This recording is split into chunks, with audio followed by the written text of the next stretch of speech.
खान की रिहाई चाहते हो? खान को आजाद देखना चाहते हो?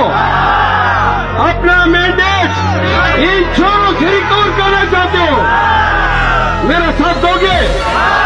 मेरे साथ पंजाब में निकलोगे?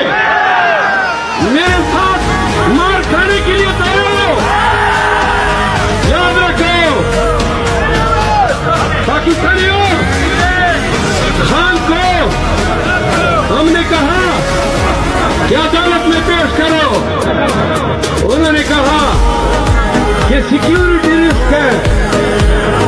तो मैंने कहा कि दुनिया की 7वीं नंबर की फौज की रियासत है ये, और बड़े फख्र से हम कहते हैं कि हमारी एजेंसी नंबर 1 है।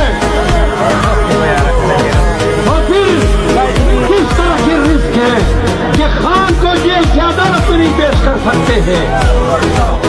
हमें अमन चाहिए, हमें अपनी खान की आजादी चाहिए, और हमें अपना मैंडेट चाहिए।